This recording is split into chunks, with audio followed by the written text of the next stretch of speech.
Welcome back. We're talking about the issues discussed at the just concluded U.S.-China strategic and economic dialogue. Joining us again from Beijing is Zhou Jingxing. He's a counselor with the Chinese Foreign Ministry, and here in Washington is U.S. Congressman Rick Larsen. Congressman, the issue of containment has been cited by some when speaking of U.S. policy towards China. Here's what Li Qingxi, international relations professor at China's Renmin University, wrote. He says past experience has shown that the crux of bilateral relations still lies in U.S. misgivings about China's rise and the consequent encircling and containment policy apparently targeting China. China has reason to believe that the U.S. has attempted to block China by using its allies in the region. Your response, sir? I think that opinion is not very well founded, and there's no evidence to support it. If you look at the United States during the financial meltdown, the global economic recession, the U.S., along with many other countries, encouraged countries like China to become part of the G20, to be more involved in the international community. If you look at what the U.S. is doing at the UN, although the U.S. and China disagree at times, we are constantly reaching out to our friends in China to see if we can find ways to work together. These are not actions of a country that is seeking to contain China. Besides that, I think most folks would look at any effort to try to contain a large country like China with a growing economy, with trade between the United States and China growing from about $3 billion 35 years ago to $520 billion to today, and try to conclude that somehow there's a way to contain a country like that. That would be a conclusion, again, that's not based on the evidence or the facts. Councillor Zhou, do you believe U.S. is trying to contain China? I think that there has been a major consensus in the United States government and also within the two political parties in the United States that they want to have a very good relationship with China. And there is also a consensus in the United States that today's China is different from the former Soviet Union during the Cold War. China is not an expansionist country. And I think it is particularly notable to see that President Xi, during his opening remarks during the S&ed, he emphasized once again the defining feature of the Chinese nation, that is a peace-loving nation. We love peace, and he also quoted Confucius, peace is the most precious thing in the world. So I think that this defining nature of the Chinese nation has been exposed to the United States and also to the other countries in the world. So there is no need to contain China because China is not an expansionist country. And I agree with the congressman that you cannot just contain the second largest economy in the world. So the only way for a good China-U.S. relationship is that we work together. And the only way out of the current difficulties in today's world, and the only way that we can meet the challenges in the 21st century is to have a good relationship between the two great nations. Sure, as a member of Congress, I can tell you that there are certain members of Congress who believe we ought to have a containment policy towards China. They're in the minority. And I would also say that in China, there are members of the PLA who believe as well and put forward this theory that that U.S. has a containment policy towards China, and it helps those folks in the PLA.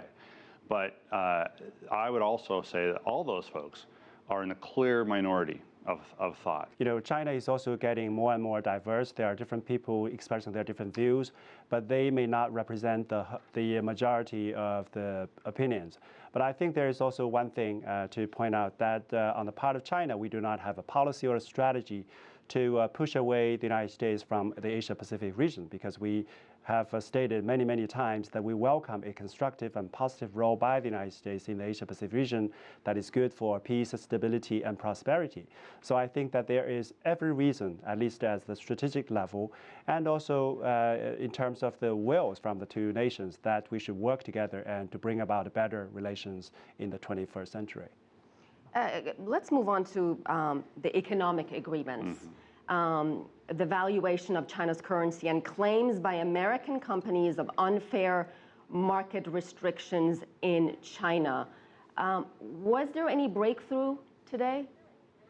I don't think there was any breakthrough on either of those issues, but I think it's important to note on the currency issue that largely the currency valuation issue is not an issue that a lot of U.S. companies bring to members of Congress as a problem. And in fact, I can go through the numbers, but I won't, but the facts are the Chinese currency has appreciated quite a lot since about July of 2005, when this was a really big issue in Congress. So I think that issue is moving off the table, although we still want to encourage China to seek the financial reforms and currency reforms that are necessary for continued market-based mechanism for currency. On the issue of market access, that is an issue that gets U.S. businesses fired up, to use a term here in the United States. It gets them very angry because they do experience market restrictions that seem to be based strictly on the fact that they're non-Chinese companies. That's something that we believe very strongly has to change in China. Councillor, your thoughts on this market restrictions? Well, the American business community, the American businesses in China have always been a strong supporter of China-U.S. relations, and they have played a very important role, and they are very, very welcomed in China. And actually, that has been the theme of the past 30 years and more of reform and opening up to the outside world adopted by the Chinese government. So I think this policy will continue. And of course, I think that the American companies do have a reason. There is a certain aspect that they do have a reason for their complaint. But on the other hand, my personal view is that China is still a developing country. You know, when in the early days of the opening up, in order to attract the foreign businesses into China, we offered a lot of supranational treatment to the foreign companies who would like to come here to do business with us. But with Chinese economy is growing more and more, getting more and more mature, some of those preferences have been removed, either because of the maturity of the Chinese economy or because of China's membership in the WTO. And those preferences policies are not consistent with the WTO requirement. So in that context, some of the American companies may not get accustomed to the change of these, and they feel that this is something like restraint or restrictions on their investment in China. So it's like twofold story. And of course, I think that what China is doing right now is to open wider to the outside world. And that is actually the theme of the third plenary session of the Communist Party's committee held last year. So I think that the direction is already set. All the American businesses and business from the other countries are welcomed in China. And I think that China will follow the path of reform, will follow the practice of the international community, and will follow the rules of the WTO, and will also stick to its commitment to the international community in this regard. Congressman, can China get greater access to U.S. markets? China can get greater access to U.S. markets, although there have been only a few higher profile cases where Chinese companies were trying to get access in the U.S. markets by purchasing U.S.-based companies, and they weren't able to do that for security reasons. There are more examples of Chinese companies investing in the United States and doing it extremely well and very successfully, and creating U.S. jobs for Americans. And anything that creates jobs in the United States for Americans, we'd like to encourage that here in the United States. I do want to take a minor exception with Councillor Zhou's comments about U.S. business complaints in China. They're not complaining about the changes that take place as a result of WTO commitments that China needs to make, and we want to obviously encourage China to continue to make those WTO commitments. These are concerns and complaints expressed about other kinds of restrictions, whether those are regulatory restrictions or market access restrictions into certain markets. Some of these are issues that can be dealt with at the central government level. Some of these are issues at the provincial level, and that cause problems for U.S. companies. Those still exist, and I think that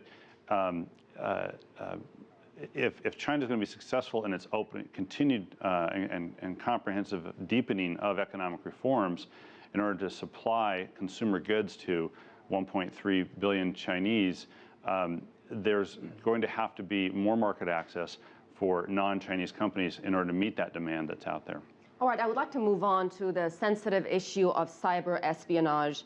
And Counselor, I'm going to begin with you. The U.S. has charged 5 Chinese officers with stealing trade secrets, hacking the computers of American companies. And China has demanded the charges be dropped.